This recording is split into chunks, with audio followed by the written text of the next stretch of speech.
আবু জাহেল সহ কয়েকজন নেতা দাঁড়ায় আছে। এই মুহূর্তে একজন ভিক্ষুক আইসা বলে ভিক্ষা দাও। আবু জাহেল সহ ডাক দিয়া কয়েকজন নেতা ডাক দিয়া কয় যা আলীর কাছে যাও, আলী তোমার ভিক্ষা দিবে। এরাও জানে আলীর কাছে কোনো টাকা পয়সা নাই। আলীর কাছে গেলে আলী যদি টাকা পয়সা না দেয় তখন ক্রিটিসাইজ করে কইব দেখছস আলী তোরে ভিক্ষা দেয় নাই। ক্রিটিসাইজ করার জন্য পাঠায় দিলেন। আলীর কাছে যা বলে হে আলী ভিক্ষা দাও, আল্লাহর ওয়াস্তে কিছু দাও। হযরত আলী রাদিয়াল্লাহু আনহু বুঝতে পারছে আবু জাহেল পাঠাইছে টাকা না দিলে আমাকে ঠাট্টা করবে, মুসলমানদের বিরুদ্ধে ষড়যন্ত্র করে কথাবার্তা বলবে, ক্রিটিসাইজ করবে।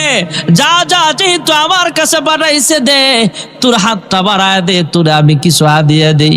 এই লোকটা যখন এইভাবে হাতটা বাড়াইছে সঙ্গে সঙ্গে হযরত আলী আল্লাহর নবীর উপরে দুরূদ পড়লেন, কয়েক মর্তবা জিকির আজকার করে 3টা ফুঁক দিলেন। সুবহানাল্লাহ বলনা কয় নে তোরা আমি দিলাম, এবার হাতের মুষ্টিটা বন্ধ করো। বন্ধ করলেন, রাস্তায় খুলবা না, আবু জাহেলের সামনে যায় তারপরে হাতের মুষ্টিটা খুলবা। সুবহানাল্লাহ। হযরত আলী ফু দিয়া দিলেন। এবার ভিক্ষুক আবু জাহেলের কাছে যায় কয় কি দিছে? কয় কিচ্ছু দেয় নাই। সে নিজেই তো ভিক্ষুক, তার কাছে কিচ্ছু নাই, আমারে কি দিব? এই লোকটা ভুলে গিয়েছিল যে হযরতে আলী রাদিয়াল্লাহু আনহু বলছে হাতের মুষ্টি খুলতে। কয় আমারে কিচ্ছু দেয় না, টাকা পয়সা দেয় নাই।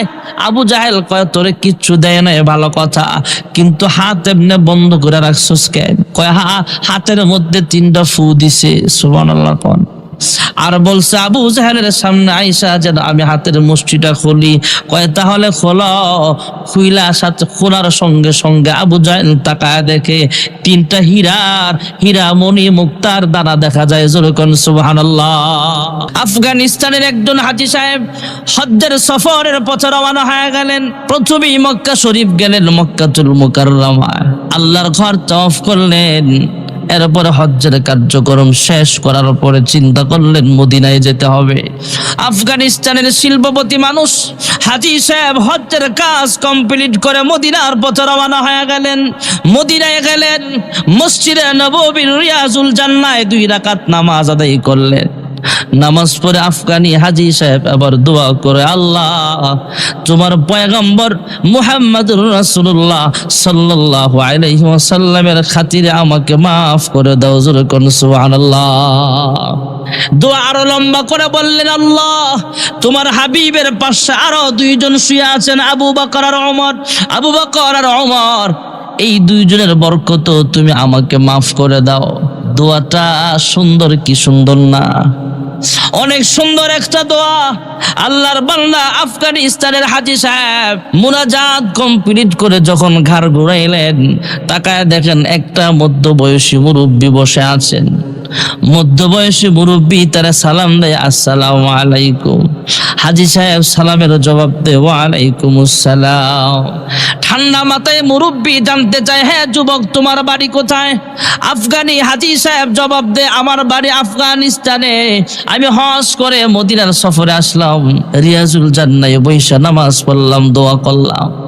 এবার মুস্কি হাইসা মুরব্বী ডাক দিয়া কয় এই আফগানিস্তানের হাজী সাহেব তুমি হলা মদিনার মেহমান, আর আমি মধ্যবয়সী মানুষ, আমি হলাম মুরব্বী তোমার চাচার বয়সী মানুষ, আমি হলাম মদিনার মেজবান, আমি মদিনার বাসিন্দা। আমার মনটা চায় তোমারে আমার বাড়ির মেহমান বানাইতে। আফগানিস্তানের হাজী সাহেব চিন্তা করলেন একটু আগেই তো খেয়ে দিয়ে তারপরে মসজিদে নববীতে ঢুকলাম, পেটটা ভরা আছে, তারপরও মদিনার মেজবানের মেহমানদারি ফিরানো যাবে না। আল্লাহর হাবিবের দেশের মানুষ আমাকে দাওয়াত দিতে চায়, ঠিক আছে চাচা চলেন আপনার বাড়িতে আমি মেহমান হতে চাই। মেহমানদারি করা যেমন সুন্নাত, মেহমানদারি গ্রহণ করাও একটা সুন্নাত। সুবহানাল্লাহ। মদিনার মেজবান আফগানিস্তানের হাজী সাহেব নওজোয়ান যুবক শিল্পপতি মানুষ তিনি হয়ে গেলেন মেহমান। ভাইরা আমার, আশ্চর্য সংবাদ, এই লোকটা যখন মেজবানের বাড়ির পথে গেলেন তখন দেখলেন বিশাল বড় বড় বিল্ডিং দেখা যায় তৎকালীন জামানা।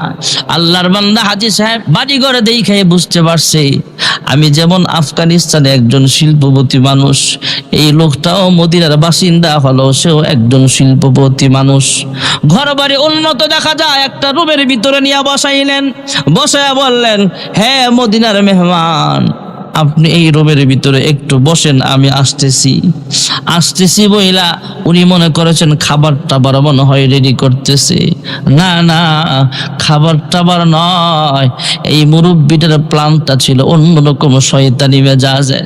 এই লোকটা অন্য রুমে গেলেন, একটা তলোয়ার অথবা ধারালো ছুরি আগে থেকেই রেডি করে তারপরে আসলেন।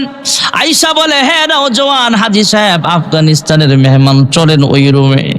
ওই রুমে যখন ঢুকছে সঙ্গে সঙ্গে টুটকার মধ্যে এইভাবে ধরলেন, গলার মধ্যে চিপে দিয়ে ধরলেন, জোরে এইভাবে ধরলে জিব্বা বের হয়ে যায়। জিব্বাটা বের হয়ে গেলে এই মধ্য বয়সী মানুষটা আফগানি হাজী সাহেবের জিব্বাটার মধ্যে টান দিয়া ধইরা ধারালো ছুরি দিয়া জিব্বাটা কাইটা কয়, নে তোর জিব্বা তোর হাতে ধরা দিলাম, তুই যে রিয়াজুল জান্নায় বইসা আল্লাহর নবীর পরে দুইজনের নাম নিছস, আবু বকর আর ওমর, এই দুইজনের নাম লয়ে যে দোয়া করছস, যা যা আবু বকর আর তোর ওমরকে বলিস তোর জিব্বাটা লাগায় দিতে। জোরে কর নাউজুবিল্লাহ।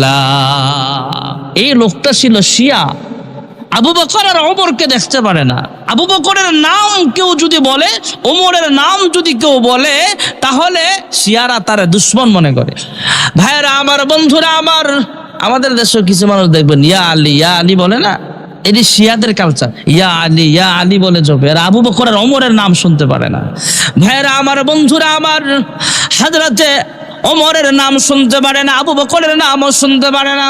মধ্যবয়সী মানুষটা জিব্বাটা কাইটা তার হাতে ধরায় দিলে, যা তোর আবু বকর আর ওমরকে বলিস তোর জিব্বা লাগায় দিতে। হাজী সাহেব একটা জ্যান্ত মানুষ অজ্ঞান না করে যখন জিব্বাটা হঠাৎ করে কেটে ফেলা হয় তখন কেমন লাগে। আল্লাহর বান্দা হাজী সাহেব কাটা জিব্বা হাতে নিয়ে একটা দৌড় মারলেন, রক্তে রঞ্জিত হয়ে গেছে, কাপড় চোপড় রক্তে রঞ্জিত হয়ে গেছে। জিব্বা কাটা মানুষটার দৌড় দিয়ে কতটুকু যাওয়া যায়? কিছু পথ যাওয়ার পরে লোকটা হেলে দুলে জমিনে পড়ে গেছে, অজ্ঞান হয়ে গেছে। অজ্ঞান মানুষটা তো আসলে ঘুমন্ত মানুষ। এই মানুষটা যখন ঘুমায় গেছে, অজ্ঞান হয়ে গেছে, ঘুমের ভিতরে তাকায় দেখে আল্লাহর হাবিব রাহমাতুল লিল আলামিন তার সামনে হাজির হয়ে গেছে। আল্লাহর হাবিব ডাক দিয়া কয়, কি হয়েছে হাজী সাহেব আপনার? নাম নেয়া বলে, হে আফগানিস্তানের নবীর আশিক, তোমার কি হয়েছে বলো। আল্লাহর বান্দা আফগানিস্তানের হাজী সাহেব স্বপ্নের ভিতরে বলতেছে, দেখেন না গো আল্লাহর হাবিব, আমি দোয়া করেছিলাম, আল্লাহ তোমার হাবিবের বরকতে আমাকে মাফ করিয়া দাও। আর দোয়া করেছিলাম, আয় আল্লাহ ওমর আর আবু বকরের উসিলায় আমাকে মাফ করে দাও। ইয়া রাসূলুল্লাহ, ইয়া হাবিবাল্লাহ, একজন মধ্যবয়সী মানুষ আমার জিব্বাটা কাইটা আমার হাতে ধরায়া দিয়া কয়, তোর আবু বকর তোর ওমরকে বলিস জিব্বাটা লাগায়া দিতে। আল্লাহর হাবিব রাহমাতুল লিল আলামিন স্বপ্নেই কারবার করতেছে, সুবহানাল্লাহ বলেন। স্বপ্নে হাজী সাহেবের চোখের পানি মুইসা দেয় আর কয়, তোমার কাটা জিব্বাটা আমার কাছে দাও। সুবহানাল্লাহ। কাটা জিব্বাটা আল্লাহর হাবিব হাতে নিলেন, আল্লাহর হাবিবের মুখ থেকে একটু থুতু মোবারক ক্ষত স্থানে লাগায়া দিলেন, জিব্বাটাও লাগালেন, মুখের ভিতরেও লাগাইলেন।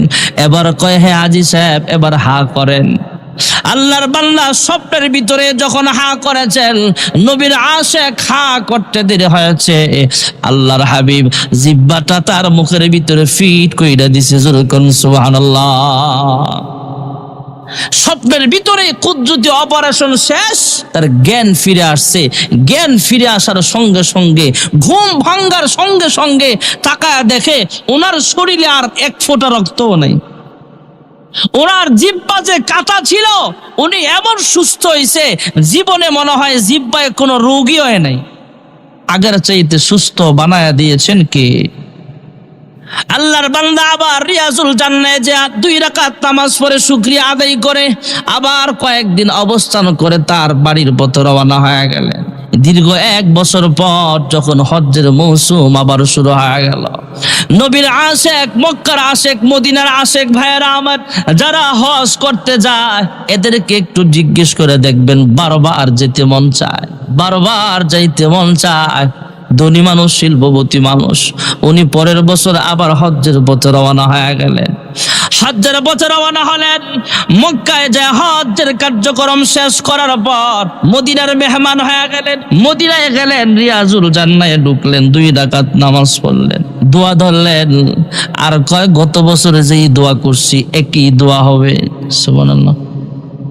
অসুবিধা নাই, কেউ যদি আমার জিহ্বাটা কাটেও, আমার জ্ঞান হারায় ফেললে আমার নবীর সাথে আমার দেখা হয়ে যাবে। জোরে কোন সুবহানাল্লাহ।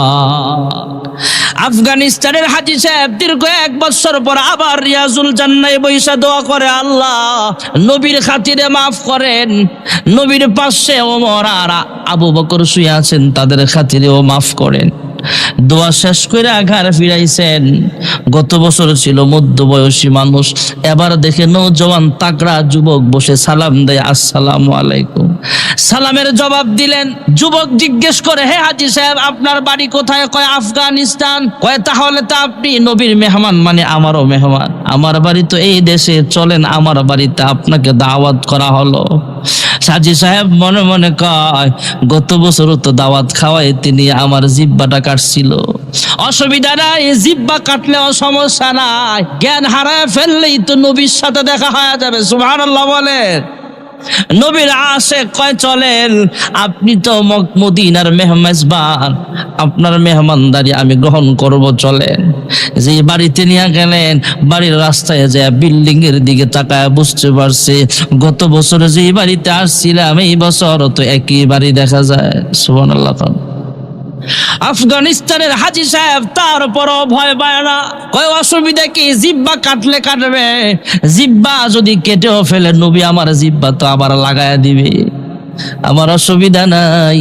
ওই বাড়ির মেহমান হয়ে গেলেন, যে ঘরে নিয়ে বসাইছিলেন সেই ঘরেই বসালেন। নওজোয়ান যুবক আর একটা রুমে গেলেন।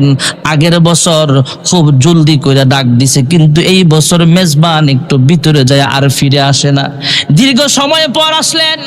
উনি চিন্তা করলেন, দীর্ঘ সময় যেহেতু পার হয়ে যাচ্ছে, গত বছর তো জিহ্বা কাটছিল, এইবার মনে হয় আমার গলা কাটবো, মনে হয় তলোয়ার বা ছুরি মুড়ি দাঁড়াইতে গেছে। আল্লাহর বান্দা হাজী সাহেব তারপরও মন খারাপ করে না, মনকে বলে, হ্যাঁ মন, জিহ্বা যেমন লাগায় দেওয়া হয়েছে তোর গলাটাও আল্লাহর হাবিব লাগায় দিবে। জোরে কোন সুবহানাল্লাহ।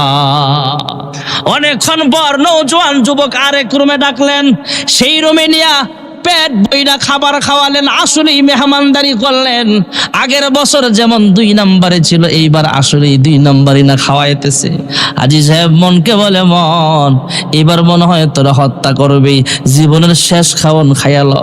মনে মনে ভয়, কিন্তু আবার এটার আশাও আছে, আমার জিহ্বা কাটলে অসুবিধা নাই, মেরে ফেললে অসুবিধা নাই। এই জিহ্বা কাটার খাতিরেই তো নবীর সাথে আমার স্বপ্নে সাক্ষাৎ। জোরে কোন সুবহানাল্লাহ। ভাইরা আমার, বন্ধুরা আমার, এবার নওজোয়ান যুবকটা তাকে মেহমানদারি করলেন, ফল ফ্রুট খাওয়ালেন। আগের বছর যে রুমের ভিতরে জিহ্বাটা কেটে দিয়েছিল, এবার ওই রুমের ভিতরের দরওয়াজা খুলে দরওয়াজার সামনে গেলেন, যা বলে, হাজী সাহেব চলেন, ভয় পায়েন না। দরজা খোলার সঙ্গে সঙ্গে একটা দুর্গন্ধ সামনে চলে আসে। দুর্গন্ধ লাগলে নাকটা এবার ঢেকে ফেলা হয়েছে। দুর্গন্ধে নাকটা ঢাইকে রুমের ভিতরে ঢুকালেন, একটা আসনে বসালেন, চেয়ার অথবা খাটের উপরে বসা। হাজী সাহেব তাকায় দেখে লম্বা একটা চৌড়া বিশাল বড় একটা খাঁচা দেখা যায়। খাঁচা ঢাকনা দেওয়া, কাপড় দিয়ে ঢেকে ফেলা রাখা হয়েছে। এবার খাঁচার উপর থেকে কাপড়টা সরানো হলে তাকায় দেখে একজন মানুষের মতো দেখা যায়। পুরো শরীরটা পোকা মাকড়ে ভরা, পুরো শরীরটা দুর্গন্ধযুক্ত হয়ে আছে, চামড়া নাই, গোস্ত নাই, হাড্ডি হাড্ডি দেখা যায়। আর পুরো শরীরটা গোটা পাঁচটায় বলা দুর্গন্ধযুক্ত, চেহারাও বোঝা যায় না। নওজোয়ান যুবক ডাক দিয়া কয়, হ্যাঁ হাজী সাহেব, আফগানিস্তানের হাজী সাহেব, দেখান তো চিনেন কিনা। কয় আমি চিনব কিভাবে? এই লোকটার তো চেহারাই বোঝা যায় না, আমি বুঝবো কিভাবে? কয় আপনি কি গত বছরের হাজী সাহেব কিনা? কয় হা। কয় এই রুমের ভিতরে আপনার জিহ্বা কাটা হয়েছিল? কয় হা। কয় আপনার জিহ্বাটা যে কাটছিল সে হলো আমার আব্বা। আমার আব্বা আপনার জিহ্বা কাটার পর আপনি তো চলে গেলেন, কিন্তু আমার আব্বা অসুস্থ হয়ে গেছে। অসুস্থ হওয়ার পর শরীরে গোডাগাডি শুরু হয়েছে, চুলকানি থেকে চুলকাইতে চুলকাইতে পুরাটা শরীর বিষাক্ত হয়ে গেছে। চিকিৎসা করলাম, ভালো হয় না, পুরা শরীর ক্ষত বিক্ষত হয়ে গেছে।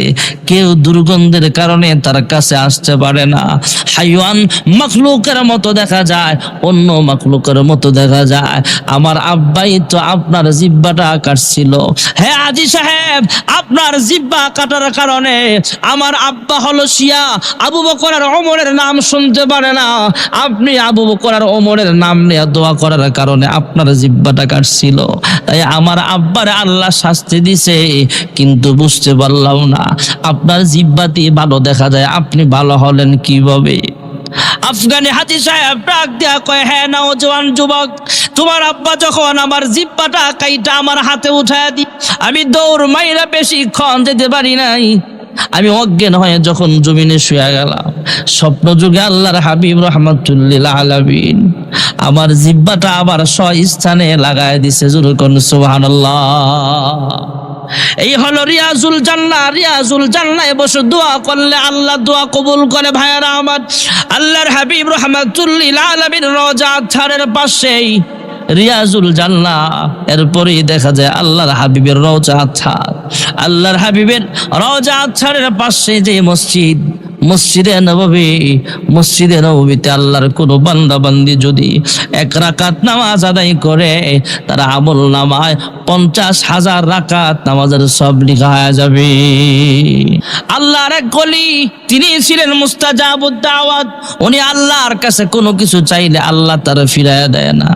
হ্যাঁ যুবক ভাইরা আমার, তোমার আম্মা আব্বা বুড়া হতে পারে, বৃদ্ধ হতে পারে, তোমার আব্বা আম্মা অসুস্থ হতে পারে, তোমার আব্বা আম্মা হয়তো ভালো করে কথাবার্তা বলতে পারে না, কিন্তু তোমার আম্মা আব্বা যদি তোমার জন্য দোয়া করে, আল্লাহ দোয়া ফিরাইয়া দেয় না। জোরে কোন সুবহানাল্লাহ। মা বাবা যতই খারাপ হোক, মা বাবার খেদমত করা লাগবে। ভাইরা আমার, একজন আল্লাহওয়ালাতে সে দোয়া করলে দোয়া কবুল হয়ে যায়। আল্লাহর কাছে যা চায় আল্লাহ তাকে ফিরাইয়া দেয় না। এলাকার একজন মানুষ তার কাছে দোয়া নেবার জন্য রওনা হলেন, অনেক দূর থেকে রওনা হলেন। পথিমধ্যেই যার কাছে জিজ্ঞেস করে, অমুক এলাকার একজন আল্লাহওয়ালা আছে, তিনি ফু দিলে ফু ফেরত যায় না, ফু দিলে কাজ হয়। উনি কোরআনের আয়াত পড়ে ফুক দিলে পেট ব্যথা ভালো হয়ে যায়, মাথায় ব্যথা থাকলে উনি যখন কোরআন পড়ে ফু দেয় তার মাথা ব্যথা ভালো হয়ে যায়। আল্লাহর বান্দা প্রেগনেন্ট গর্ভবতী মহিলা যখন এইভাবে প্রসব বেদনা শুরু হয়ে যায়, অসহ্য যন্ত্রণা শুরু হয়ে যায়, এই আল্লাহওয়ালা যখন ফু দেয়, এই পানিটা যখন মহিলারা খাওয়ায়, প্রসব বেদনা আল্লাহ বন্ধ করে তার বাচ্চাটা খালাস করে দেয়। জোরে কোন সুবহানাল্লাহ। এমন কিছু মানুষ বর্তমানেও আছে না নাই? এবার আল্লাহর বান্দার কাছে একজন রোগী আসলেন, অসুস্থ মানুষ, যাবি এই মুস্তাজাবুদ দাওয়াত বুজুর্গের কাছে যাই, উনি আমার জন্য চিকিৎসা করবে বা আমারে ফু দিবে, আমি ভালো হয়ে যাব। বুজুর্গের বাড়ির পথে রওনা হয়ে গেলেন। গ্রামে গেলেন, গ্রামের মানুষ ওনারা ভালো করে চিনে না। হঠাৎ করে সংবাদ পাইলেন অমুক এলাকার যে ঘরটা আছে অমুক চরের মধ্যে, সেই বাড়িটাই হলো মুস্তাজাবুদ দাওয়াত, যে আল্লাহওয়ালা যার দোয়া কবুল হয় ওনার বাড়িটা। যাবো ওনার কাছে ব্যবসা বাণিজ্যের জন্য দোয়া চাবো। সুবহানাল্লাহ কন্যা। এক বেচারা এমন আল্লাহওয়ালার কাছে যায় বলতেছে, হুজুর আমার জন্য দোয়া করেন, আমার ভাই আছে, 2 ভাই। এমন কিছু মানুষ আছে দেখবেন ভাই ভাই দ্বন্দ্ব, হিংসা আছে না নাই? হুজুর দোয়া করবেন, আমার ভাইয়ের যা হবে আমার যাইতে ডাবল হয়। হুজুর দোয়া করে দিলেন মুস্তাজাবুদ দাওয়াত। ঠিক আছে যান। যাওয়ার পরে এই লোকটা ওনার ভাইয়ের একটা গরু কিনছে, উনি 2 গরু কিনা লেছে। লস হয়েছে না লাভ হয়েছে? কয়েকদিন পরে ওনার ভাই একটা জমিন কিনছে, উনি 2 জমিন কিনা লেছে। কয়েকদিন পর উনি একটা বকরি কিনছে, ওনার ভাই দুইটা বকরি কিনছে, উনি একটা কিনছে। ওনার ভাই যদি একটা কিনে ওনার দুইটা হয়, ওনার ভাইয়ের যদি 1 লক্ষ টাকা হয় ওনার 2 লাখ টাকা হয়, বরকত হয়ে গেছে। হঠাৎ করে ওনার ভাইয়ের একটা চোখ নষ্ট হয়ে গেছে, ওনার 2টা চোখ নষ্ট, লস হয়েছে না লাভ হয়েছে? হিংসা কারে কয়? এমন দোয়া চায় কয় হুজুর আমার যেন ডাবল হয়। ঠিক আছে দোয়া করলাম, আপনার ভাইয়ের যা হবে আপনার ডাবল হবে। ভাইয়ের 1 ছেলে হয়েছে, ওনার 2 ছেলে হয়েছে। ভাইয়ের 1 মেয়ে হয়েছে, ওনার 2 মেয়ে হয়েছে। হঠাৎ করে অ্যাক্সিডেন্টে ওনার ভাইয়ের একটা পা ভাঙছে, এর 2টা ভাঙছে। ভাইয়েরা আমার, বন্ধুরা আমার, এমন মুস্তাজাবুদ দাওয়াত আলেম যার দোয়া কবুল হয় ওনার কাছে যাবে। ঠিকানা নেই, ওনার বাড়িতে গেলেন, বাড়িতে যায় দেখে উনি খালের পাশে বসে আছে, ড্রেনের পাশে বসে আছে, অথবা যেখানে পানি আছে পানির পাশে বসে আছে। আর 2টা শুকর, তথা আমাদের গ্রাম্য ভাষায় বলে শুয়োর, 2টা শুয়োর প্রাণী, সেটা নাপাক একটা মাখলুক। এই 2টা একজোড়া শুয়োরকে সে গোসল করাইতেছে। পথিক যিনি তার কাছে দোয়া নেওয়ার জন্য গেলেন, যা বলে হে ভাই, মুস্তাজাবুদ দাওয়াত যার দোয়া কবুল হয়, যিনি পানিতে ফুক দিলে, কোরআন পড়ে ফুক দিলে সেই পানি খাইলে পেট ব্যথা ভালো হয়, ওনারে কি আপনি চিনেন? কয় হ্যাঁ চিনি তো। কয় ওনার বাড়ি কোথায়? কয় আমি তো সেই হুজুর। সুবহানাল্লাহ বল না। কয় ভালো কথা, আপনি এত বড় হুজুর হইয়া শুয়োররে গোসল করাইতেছেন, এটা কিভাবে সম্ভব? আল্লাহ ওয়ালা বুজুর্গ মুস্তাজাবুদ দাওয়াত ডাক দিয়া বলে, হ্যাঁ ভাই শোনেন, শুয়োররে গোসল করাইতেছে, এই জন্য আশ্চর্য হওয়ার কিছুই না। যে একজোড়া শুয়োর দেখতেছেন শুয়োর, এই শুকরগুলা আসলে শুকর নয়, এগুলা হলো আমার জন্মদাতা বাবা আর জন্মদাত্রী মা। যুরকুন সুবহানাল্লাহ। আশ্চর্য হয়ে তিনি বললেন, কি ব্যাপার, আপনার আব্বা আব্বা? কয় হা। কয় কেমনে সম্ভব? কয় আমার আব্বা আম্মা একটা পাপ করে ফেলছিল, হয়তো ওই পাপটা কি করছে তোমার কাছে আমি বলবো না, তবু ওই পাপের কারণে আমার আব্বা আম্মাকে আল্লাহ শুকর বানায় দিয়েছে। আমি তো জানি এই 2জন আমার আম্মা আব্বা, আমি কোন শুয়োরে গোসল করাই না, আমার আব্বা আম্মার খেদমত আমি করতেছি। সুবহানাল্লাহ কর না। আব্বা আম্মা যত খারাপ হোক না কেন, আম্মা আব্বা যদি শুয়োর হয়, আপনার আমার মা বাবা কিন্তু শুয়োরের চাইতেও খারাপ না। আজকে জামানায় যুবকদেরকে যদি বলে, যুবকরা রে আব্বা আম্মার খেদমত করো না কেন, আম্মা আব্বা ভালো না, জবাব দেয় আমার আম্মা আব্বা ভালো না হুজুর, তাই খেদমত করি না। আর এই বুজুর্গ আব্বা আম্মা শুকর, তারপরও আব্বা আম্মার খেদমত করে। কয় কিভাবে খেদমত করেন, কেমনে সম্ভব? কয় আমার আব্বা আম্মা যেই পাপ করেছে, এই পাপের জন্য আল্লাহর আদালতে কাঠ করে দাঁড়ায় আমার আব্বা আম্মা জবাব দিবে।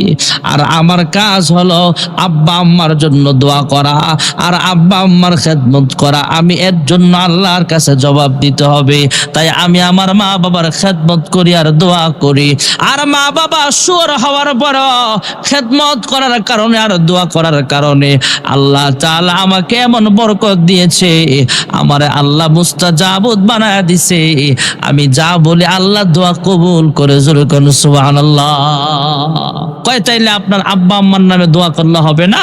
কয় না, এটা না, আল্লাহর কমল যেটা সিল মারা ওটা না, ওটা দোয়া করলে কবুল হবে না। দোয়া হলে এমন, যদি আমি কারোর জন্য দোয়া করে আল্লাহ এই লোকটা ব্যবসা করে, এই লোকটার যেন লস না হয়, লাভ বেশি হয়, তখন তার লাভ বেশি হয়।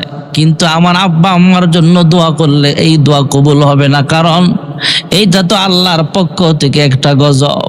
ভাইরা আমার, বন্ধুরা আমার, মাঝে মাঝে আল্লাহ গজব দিয়া দেয়। বুজুর্গের আব্বা আম্মার যেমন আল্লাহ শুকর বানায় দিছে, ওই যে আফগানিস্তানের হাজী সাহেবের জিব্বা কাটার কারণে এই লোকটারও আল্লাহ অদ্ভুত প্রাণীর মতো আল্লাহ বানায় দিয়েছে। যেই কথাটা বলতেছিলাম, মদিনার মসজিদে নামাজ পড়লে অনেক দাম ভাইরা আমার। আর আল্লাহর কোন বান্দা বান্দি যখন সরাসরি মক্কাতুল মুকাররমাকে সামনে রাইখা 1 রাকাত নামাজ আদায় করে, আল্লাহ তাআলা তার আমল নামায় 1 লক্ষ রাকাত নামাজের সব লিখে দিবে।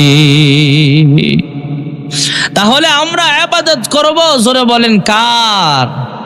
আর মানুষ হইছ বেহুশ দুনিয়ার পিছে, কি জবাব দিবি রে তুই আল্লাহর কাছে, হায় কি জবাব দিবি রে তুই আল্লাহর কাছে। হালাল হারাম না মানিয়া কত টাকা করছো কামাই, এত টাকা রাখবা কোথায়, কাফনের তো পকেট নাই, ঠিক না বে ঠিক? তোর পিছে মহা বিপদের সংকেত আছে, তোর পিছে মহা বিপদের সংকেত আছে, কি জবাব দিবি রে তুই আল্লাহর কাছে। লা ইলাহা। ভাইরা আমার, বন্ধুরা, আবার আল্লাহর হাবিবের জমানায় আল্লাহর হাবিব হলেন ইমাম। আল্লাহর হাবিবের দাম যেমন বেশি, আমার দাম কিন্তু বেশি নাও হতে পারে, কিন্তু আমাকে মানুষ ইমাম সাহেব বলে ডাক দেয়, কারণ আল্লাহর হাবিব নাই। সাহাবায়ে কেরাম ইমামতি করেছেন, সাহাবায়ে কেরাম চলে গেছেন, এরপরে আস্তে আস্তে আমরা এখন ইমামতি করি। আমরা যদিও সাহাবায়ে কেরামদের মতো আমল নয়, কিন্তু মসজিদে যিনি সামনে দাঁড়ায় নামাজ পড়ায় ওনাকে আমরা কি বলে ডাক দিই? ইমাম সাহেব বলে ডাক দে। ভাইয়েরা আমার, যিনি আজান দেয় যদিও আমরা দাম দিতে জানি না, ওনার নাম হলো মুয়াজ্জিন। মুয়াজ্জিনের দাম এত বেশি, হাসরের মাঠে মুয়াজ্জিনকে আল্লাহ সবার চাইতে লম্বা বানায় দিবে। মানুষ জিজ্ঞেস করবে, ফেরেশতারা রে, এই গলা লম্বা লম্বা মানুষগুলো কারা? এই যে উঁচা উঁচা গলাওয়ালা মানুষগুলো কারা? ওই দুনিয়ার জমিনে এরা মসজিদে আজান দিত আল্লাহু আকবার, আল্লাহ সবচেয়ে বড়, যেমন বলতো হাসরের মাঠে আল্লাহ অন্য মানুষের তুলনায় আল্লাহ তাদেরকে বড় বানায় দিছে। যেরকম সুবহানাল্লাহ। হযরতে বিলাল হাফসি রাদিয়াল্লাহু তাআলা আনহু মসজিদ নববীর মুয়াজ্জিন। ভাইরা আমার, আল্লাহর হাবিব রাহমাতুল লিল আলামিন বলেন, বিলাল যখন মসজিদে নববীতে আজান দেয়, চতুর্দিকে 33 মাইল করে আজানের আওয়াজ শোনা যাইত, আর উপরে আরশে আজিম পর্যন্ত আজানের আওয়াজ শোনা যাইত। তৎকালীন জামানায় মাইক ছিল না, তারপরও তো এইভাবে আজানের আওয়াজ পৌঁছিয়া যাইত। হযরত বিলাল মুনিব উমাইয়া তার উপরে বেশি জুলুম করার কারণে জিহ্বাটা সমস্যা হয়ে গিয়েছিল। দেখতে সুন্দর না, দেখতে কালো মানুষ। এই যুবক ভাইরা আমার, আমাদের সমাজেও ভালো আর কালো মিলায় মানুষ আছে না নাই? অনেক মানুষ সুন্দর, অনেক মানুষ হলো কালো।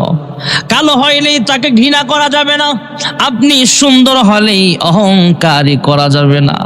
আমাদের সমাজে অনেক ছেলে মেয়ে এমন আছে না নাই, যারা চেহারা সুন্দর হওয়ার কারণে অহংকারী করে, এমন আছে না নাই?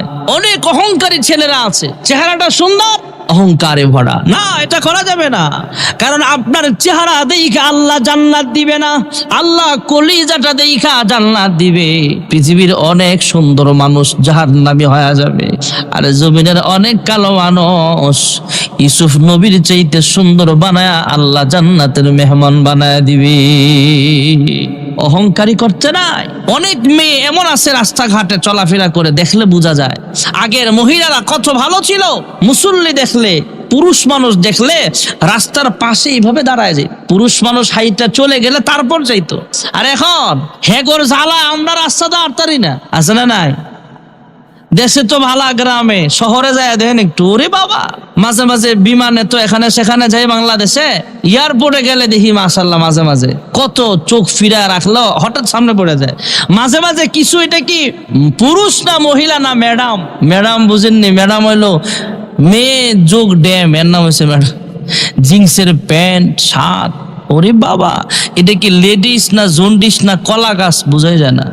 টাইট ফিটিং জিন্সের প্যান্ট, পেন্সিল শো পায়, মিহিন সুতার পাতলা 100 ফতুয়া গায়, শরীরটা সোজা তবু ডান বামে বাঁকায়, দেখো নারী হেঁটে যায়, ইবলিসের চেলা হেঁটে যায়, ঠিক না বেঠি? অহংকারী করিও না বোন, হেমা, অহংকারী করিও না।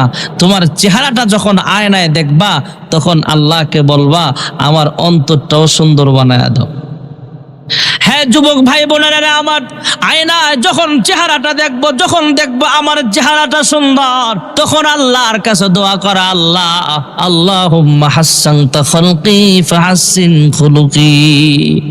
আয় আল্লাহ, আমার চেহারাটা যেমন সুন্দর বানাইছা আমার অন্তরটাও সুন্দর বানায় দাও, কারণ কালো অন্তর নিয়ে জাহান্নামে যাওয়া লাগবে, আর সুন্দর অন্তর হলে জান্নাত। জোরে কোন সুবহানাল্লাহ।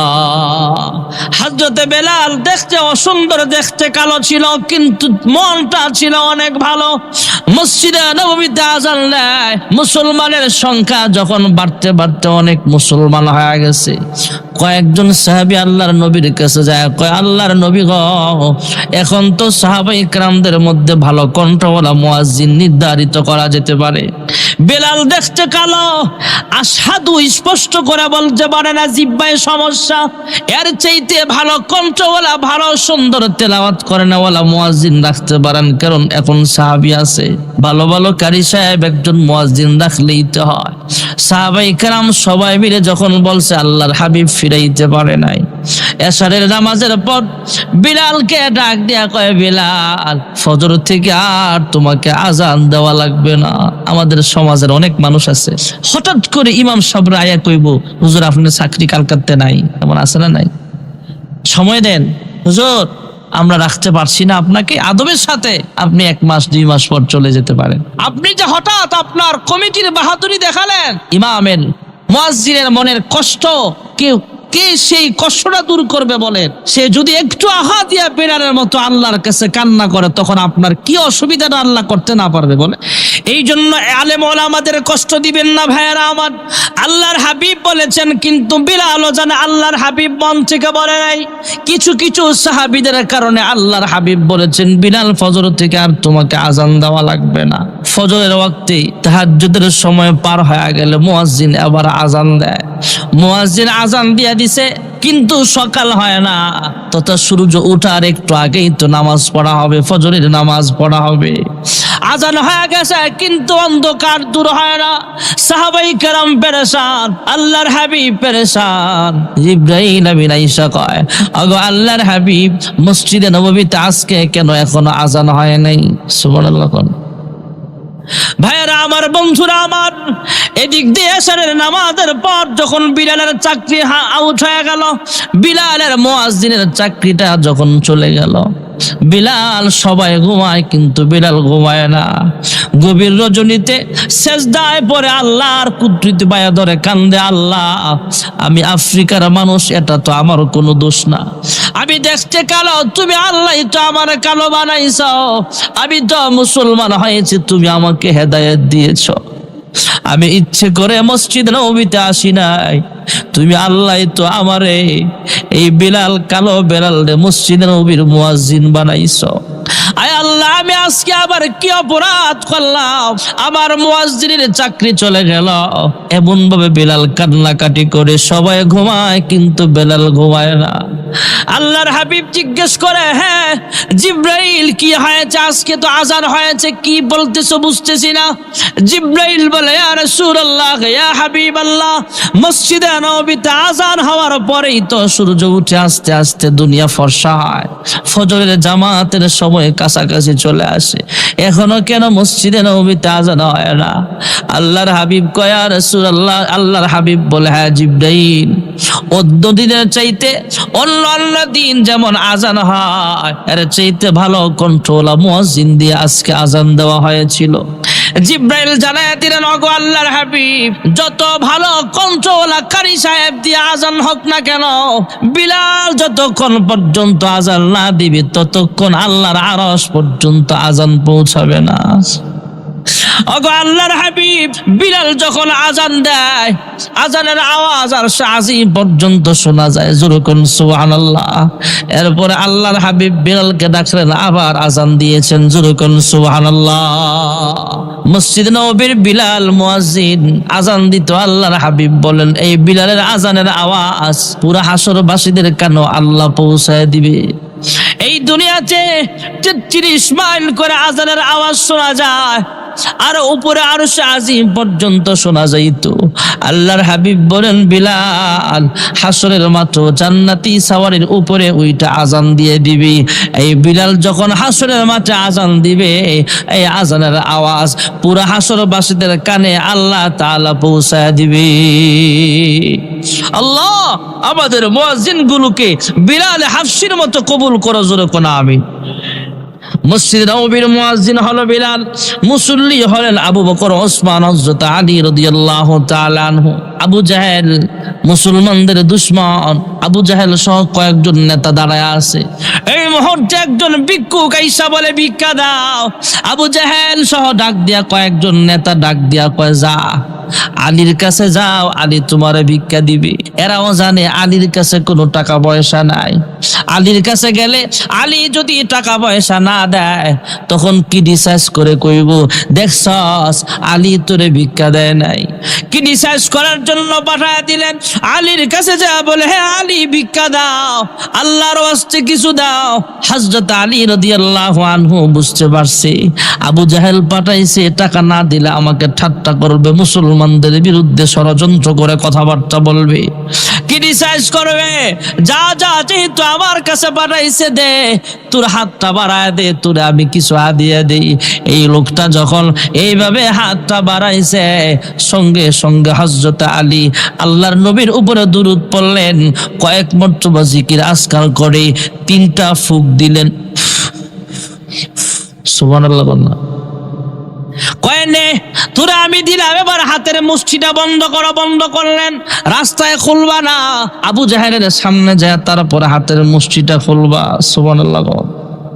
হযরত আলী ফু দিয়া দিলেন। এবার ভিক্ষুক আবু জাহেলের কাছে যায়, কয় কি দিছে? কয় কিচ্ছু দেয় নাই। সে নিজেই তো ভিক্ষুক, তার কাছে কিচ্ছু নাই, আমারে কি দিব?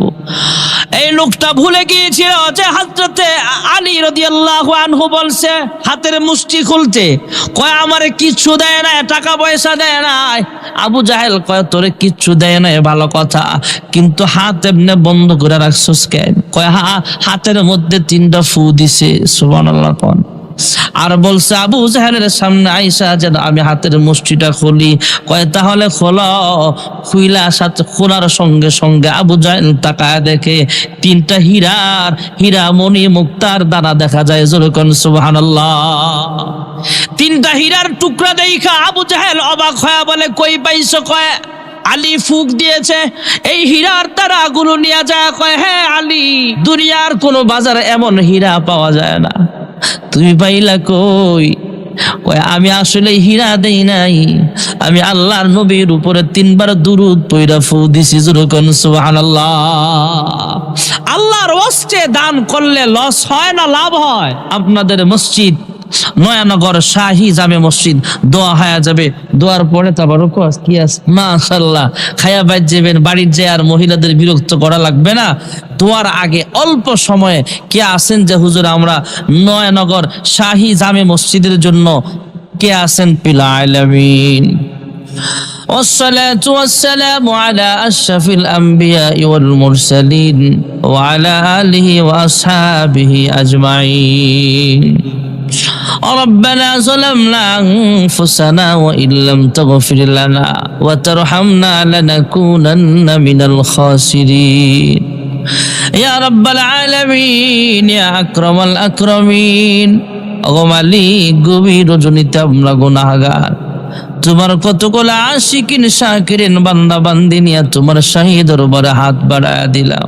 আয় আল্লাহ, আসর থেকে এই পর্যন্ত যা কিছু আলোচনা হয়েছে ভুল ভ্রান্তি মার্জনা করে আর হাদিয়া লক্ষ কোটি গুণে বাড়াইয়া ব্যথার ব্যথি উম্মতের কান্ডারি নবী মুহাম্মদুর রাসূলুল্লাহ সাল্লাল্লাহু আলাইহি ওয়াসাল্লামের পাক রওজা সোনার মদিনায় সবুজ রঙের গম্বুজের নিচে পৌঁছা দাও। মালিক, তাকে উসিলা করে বাবা আদম আলাইহিস সালাম থেকে দোয়া পর্যন্ত যারা পরিমাণ ঈমান নিয়ে যারা কবরের বাসিন্দা আছে প্রত্যেকের কবরের হাদিয়াগুলো পৌঁছা দাও। আয় আল্লাহ, খাস করে আমরা যারা হাত বাড়াইলাম জানি না কে জানি মা দুঃখিনী হারাইয়া প্রাণের আব্বা যারা হারায়া এতিমের মতো হাত বাড়াইছে গো আল্লাহ, জানি না গো মালিক কার মা বাবার কবরে জাহান্নামের সাপ কামড়ায়? জানি না গো আল্লাহ, কার মা বাবার কবরে জাহান্নামের আগুন দাও দাও করে জ্বলতেছে। আয় আল্লাহ, তাদের পক্ষ থেকে মাফ চাই, ক্ষমা চাই। আজকের মাহফিলের উসিলায় তাদের কবরগুলো জান্নাতের বাগান বানায় দাও। রব্বির হামহুমা কামা রব্বায়ানি সগীরা।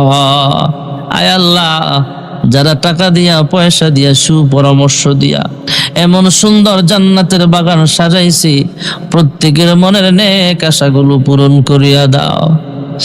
আয় আল্লাহ, তোমার নাম গফফার, আমরা হলাম গুনাহগার। আমাদের গুনাহের দিকে না তাকায়া তোমার রহমানুর রহিম নামের উসিলায় আমাদের সকলের জিন্দেগীর সব গুনাহ খাতাগুলো মাফ করে দাও। আদর রিয়া মানুষ আল্লাহ বানায়া কেমনে দিবা জাহান্নামে ফেলিয়া। গুনার বোঝা মাথায় লয়া আমরা দেশ বিদেশে ঘুরি, কোন দিন জানি আজরাইলের হাতে ধরা পড়ি। কবরেরই আযাব যদি মানুষ দেখিত, ঘর বাড়ি ছাড়িয়া রে পাগল হইত। তুমি ছাড়া কারি কাছে আমরা করি বরদান, তুমি বিনে কে বুঝিবে মনেরই বেদন। আয় আল্লাহ, তুমি ছাড়া আমাদের আর কেউ নাই, আমাদের মাফ করনেওয়ালা আর কেউ নাই। ফিরায় দিও না, আমাদের সকলকে তুমি মাফ করে দাও। আমাদের সকলকে 5 ওয়াক্ত নামাজি বানায় দাও। প্রত্যেকটা নওজোয়ান যুবক ভাইকে সুন্নতি দাড়িওয়ালা বানায় দাও। মা বোনেরাও হাত বাড়িয়েছে, তাদেরকে পূর্ণ স্বামীর খেদমত করে পর্দানিশীন আবেদা জাহেদা সালেহা বানায় দাও। অনেক ছেলে, অনেক মেয়ে বিবাহের উপযুক্ত নেককার পাত্র পাত্রীর ব্যবস্থা করিয়া দাও। আয় আল্লাহ, অনেকের বিবাহ হয় কিন্তু সন্তান আদি হয় না। আয় আল্লাহ, তুমি একমাত্র সন্তান দেওয়ার মালিক, নেক সন্তানের বাবা মা হিসেবে তুমি কবুল করে নাও। আয় আল্লাহ, আমরা যারা হাত বাড়াইলাম আমাদের সকলকে রমজান পর্যন্ত হায়াত বরকত দিয়া দিও। রমজানের রোজাগুলো রাখার তৌফিক দান করিয়া দিও। আয় আল্লাহ, অনেকেই দোয়া চেয়েছে, প্রত্যেকের মনের নেক আশাগুলো পূরণ করিয়া দাও। এই মসজিদ সহ এই গজারিয়া এলাকায় যত মসজিদ মাদ্রাসা আছে, সকল হাজাত তুমি গাইবি খাজানা থেকে পূরণ করিয়া দাও। আয় আল্লাহ, জানি না আজকের মাহফিল কার জন্য জীবনের শেষ মাহফিল হয়ে যাবে। আমার দেহ থেকে যখন রূহটা আলাদা হয়ে যাবে, কিছু মানুষ দৌড়ায় মসজিদে যাবে মাইকে এলান দেওয়ার জন্য, কয়েকজন বড়ি পাতার গরম পানি করতে ব্যস্ত হয়ে যাবে। মশারি টানায়া জীবনের শেষবারের মতো গোসল দিয়া কাফনের কাপড়ের প্যাকেট বানায় আমাকে কবরে রাখবে। আয় আল্লাহ, কাফনের কাপড়ের প্যাকেট হওয়ার আগে ইহরামের 2টা কাপড়ে নিজেকে জড়ায়া লাব্বাইক লাব্বাইক বলে বলে তোমার ঘর খানায় কাবার সামনে হাজিরা দেওয়ার তৌফিক দান করিয়া দাও। ইয়া রাব্বাল আলামিন, মক্কার মানুষ কত ভাগ্যবান, মন চাইলে মক্কাতুল মুকাররমার সামনে হাজির হয়ে যেতে পারে। মদিনার মানুষ কত ভাগ্যবান, মন চাইলে মদিনাতুল মুনাওয়ারার সামনে হাজির হয়ে যায়। আমরা কপাল পোড়া 6000 কিলোমিটার দূরের মানুষ, কিন্তু মন কান্দে বারবার মক্কা মদিনায় যাইতে। আয় আল্লাহ, বারবার মক্কা মদিনার মেহমান হওয়ার সুযোগ করিয়া দাও। ইয়া রাব্বাল আলামিন, অনেকে অসুস্থ দোয়া চেয়েছেন, প্রত্যেককে শিফায়ে কামেলা দান করো। ইমাম সাহেব দোয়া চেয়েছেন, ওনার বোন নাকি মারা গেছে। আমাদের আত্মীয় স্বজন যারা মারা গেছে প্রত্যেকের কবর জান্নাতের বাগান বানায়া দাও। আয় আল্লাহ, যারা অভাবে আছে অভাব অনটন গুলো দূর করিয়া দাও। যারা ঋণগ্রস্ত আছে ঋণ পরিশোধ করার তৌফিক দান করিয়া দাও। সর্বপ্রকার বালা মুসিবত থেকে হেফাজত ফরমাও। اللهم بارك لنا في رجب وشعبان وبلغنا رمضان اللهم بارك لنا في رجب وشعبان وبلغنا رمضان سبحان ربك رب العزة عما يصفون وسلام على المرسلين والحمد لله رب العالمين وارحمنا معهم برحمتك يا أرحم الراحمين السلام عليكم ورحمة الله وبركاته